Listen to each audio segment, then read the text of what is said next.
Hey, I hope everyone's doing well. Back again, and today we'll be looking at a Kaws figure. This is a Small Lie in the black colorway. This retailed at $220 and it came out in December of 2017. So not that old of a piece, but if you did miss out on that retail price, today you can get these. I've seen sales go anywhere from $300 to $500, so they fluctuate a lot. That's not really close range, so well, when it comes to the figures and everything. So if you were interested in purchasing one, I think that's the price point around right now for these. And yeah, so I'm just gonna unwrap this. I did look at this previously just to make sure I was getting what I was purchasing.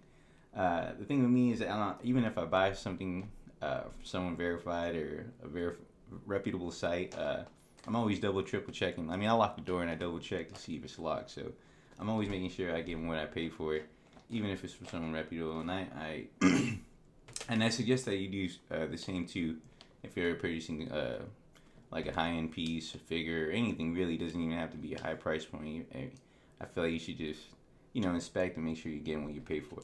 So we'll be unwrapping this up and taking a closer look at it, see what you guys can expect from this Kaws Small Lie in the black color.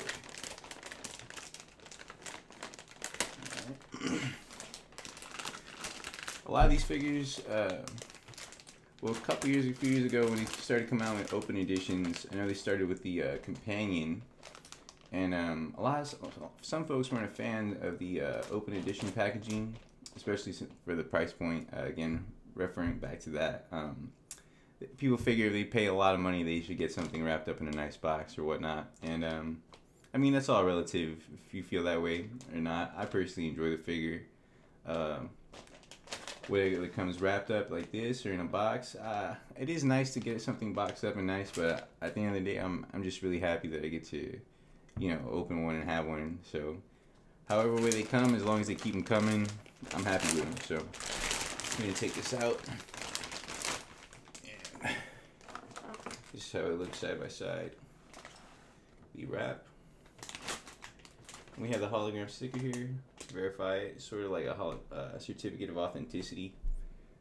I know Ron English pieces, they have that similar way of authenticating the bags. They throw in a hologram sticker in there. We're going to take this up. We're going to open this up now. And I like to be extra careful when I take these things out the box. So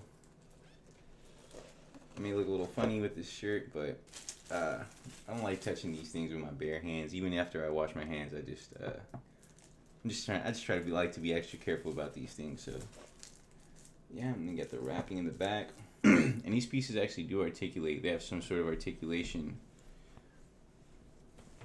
If you can see here, I know that the feet move, so we can move the feet like this. I'll go ahead and just touch it.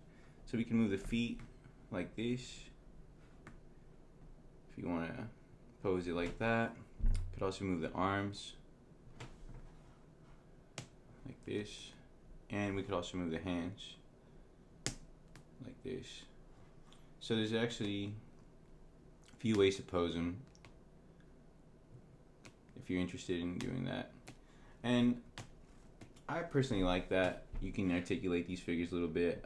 The one I've reviewed before, the Bart by Ron English, that one also has some points of articulation around the neck and the arms. But honestly, if you don't move those things around a lot, I mean, without some WD-40, those things aren't going to budge. They tend to stick on pretty tight after not moving for such a long time. So I don't really pose those figures too much. But with these Kaws figures, this one's a little newer than the Bart one I reviewed previous to this video, but I think just since it is newer and the joints haven't been stuck on too long together, it is a lot easier to move these around and articulate it. You can also move the head or two, if I'm not mistaken. I don't really want to mess with it too much, but it does look like there's some movement in the head. I'll try it out just to see. Yeah, there's a little bit of movement there, so you can move the head a little if you choose to. I personally like the position and the pose just how it is, just like that. So this measures at 11 inches online, and we're going to have a true measurement right here. and it actually stands at 11. So accurate measuring. I know if you have the packaging, it's probably an inch taller, probably stands at a foot, but this is no $5 foot long.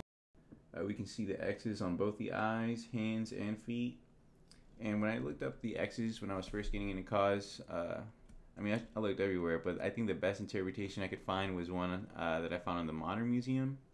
And they went on to explain that the X's can mean a variety of things, and there's, subject to many interpretations. But when it comes down to it, they're right about that. They went on to explain that the X's, when you write an X or we see X, it can mean a lot of things, like in treasure maps or math equations or just about anything. When we see X, it can mean danger, X, or X marks the spot. X can mean a lot of things. So it goes on to explain about how these characters that Kaws puts the X on, a lot of times these characters are virtual characters. They're non-living characters to begin with. So from the beginning, they're dead to begin with, I suppose, and they have the X's on their eyes to sort of represent that. Yeah, but honestly, I honestly love that, the obscurity behind the X's and behind the piece in general. I love that it's up for interpretation, and I think that's what art is all about. It's up for interpretation, and I think one art piece can evoke feelings, different feelings amongst different people, and I think that's just what I appreciate a lot about art. If anyone would like to let me know if I could improve on these videos or do anything better, please let me know. I'm open to feedback and anything. I just appreciate all the views and all the help. Thanks a lot, guys. Do this again next week.